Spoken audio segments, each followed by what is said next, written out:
Hi everyone, happy spring. I am back for episode 3 of questions for a Black Reenactor. So let's get started. Let's see. Ooh, wow.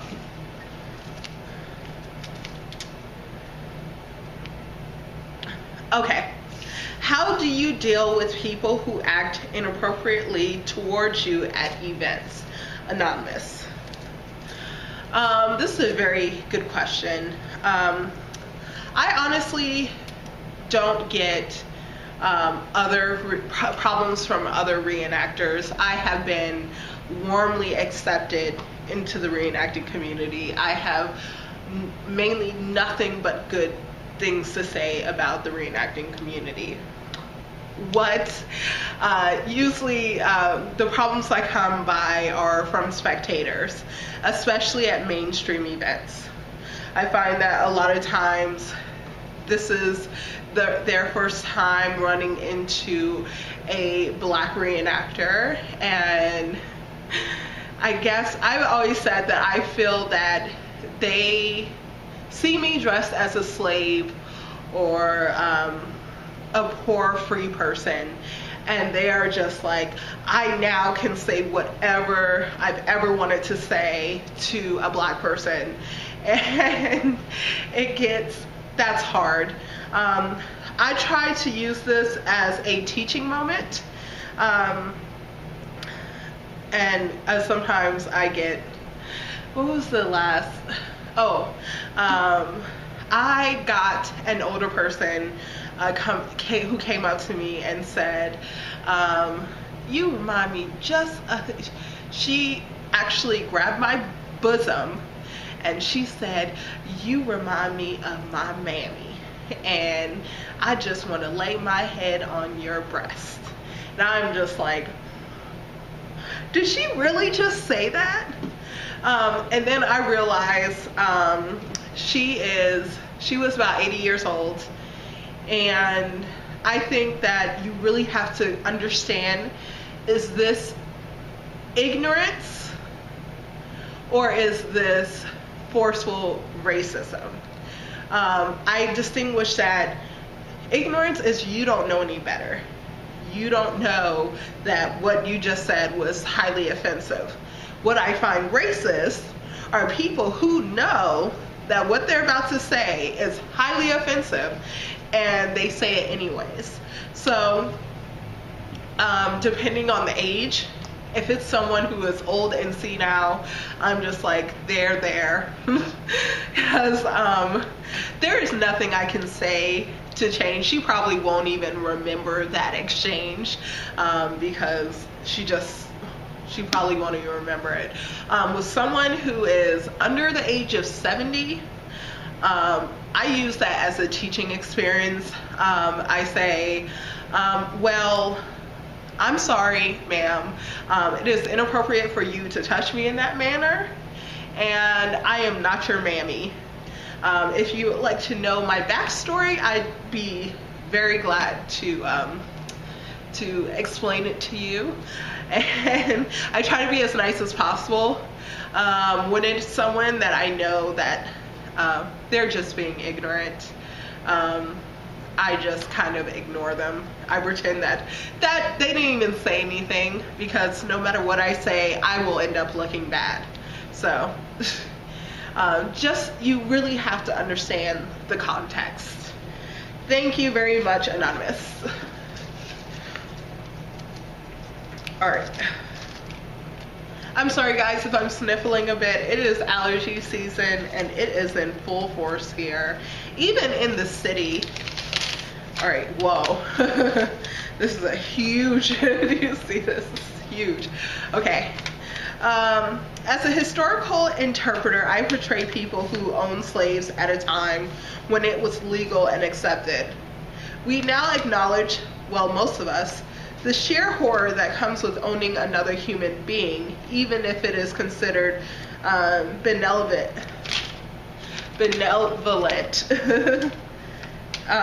oversight at the time. I have shied away from speaking about the topic as it is no longer acceptable, thank goodness, and even the terminology is unacceptable. Any suggestions for a white interpreter regarding historically accurate portrayals? Patricia Perry. Thank you so much, Patricia, for asking this question, because I think a lot of white reenactors and living historians run into this issue. I'm so sorry, everyone. I had some audio difficulties, so I just decided to dub over the messed up bits. And I would suggest to you that you would use the research, communication, adjust method when approaching interactions with slaves and trying to get them as accurate as possible while still being conscious and aware of the modern times we're living in. So to start with, you are going to research how this person interacts with slaves. So if you are the owner, how would you interact with the slave? If you are the mistress, how would you interact with the slave? If you are a guest, how would you then interact with the slave? And you can do this by reading first-hand accounts. You could read it from even articles. I have found interactions within articles, court cases. Sometimes they kind of reiterate interactions. And then you want to go at it from the side of the slave as well. To go look up the slave interviews from the Library of Congress, which is so easy to access. And then you want to kind of put these interactions, extract those interactions, the quotes and the context, because context is everything. And then you kind of want to put those on note cards. That is very important that you get the quote and the context. So if I am interacting with someone, then you need to, below you may have to say that they are outside and they are arguing about a dead horse or something. And that's how you would kind of put that into context. Then you want to communicate. Please contact people before events. African American interpreters are so open to you messaging them on Facebook or emailing them to kind of get your limits out there. Ask them what their limits are, what don't they want to be called, what is okay, what negative what negative names are okay, and what are completely off limits, because I do have some, and so it's very important that people contact me beforehand. Also, you then want to adjust your portrayal. So go back to the research you have and then look through the quotes that you put together and adjust those to what would be appropriate for an interaction with the people you are going to be portraying this impression with. And if you do that, your interactions will be accurate, and you will be conscious of the modern people interacting with you. So I really hope that helped you. And thank you so much for the question. So next question, why do you portray a lot of slave impressions? Diana Pornelli of Jersey Shore.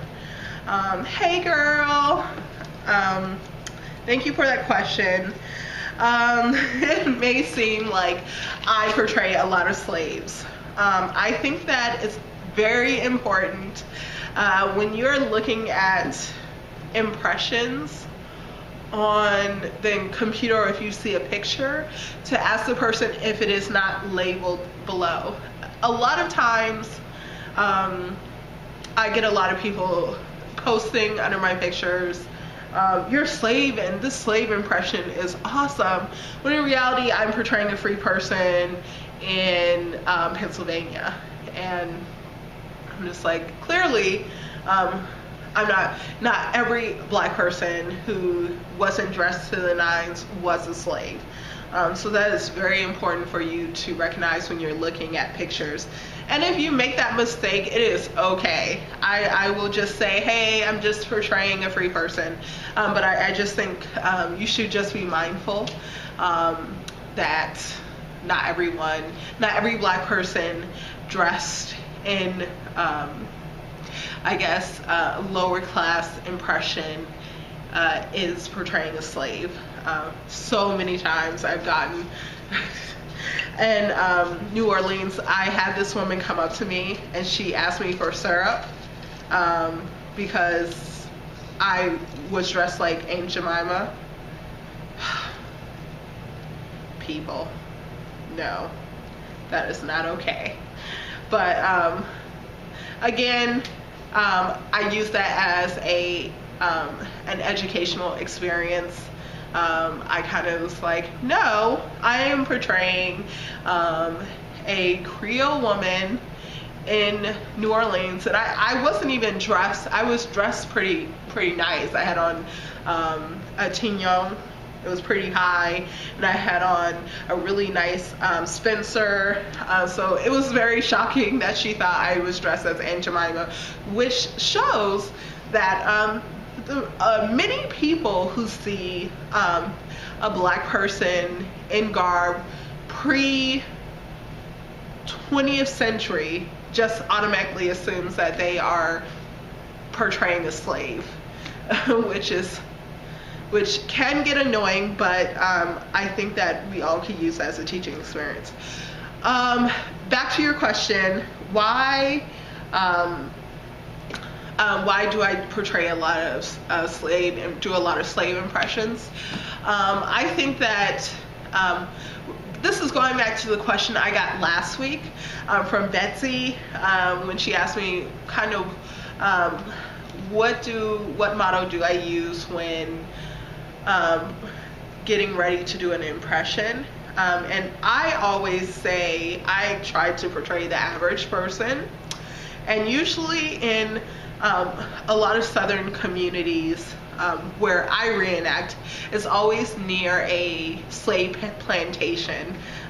It's just the way it's happened for me personally. And a lot of my portrayals are of slave impressions, and so I try to do the average person of that time period. So that's probably why you see me doing a lot of slave impressions.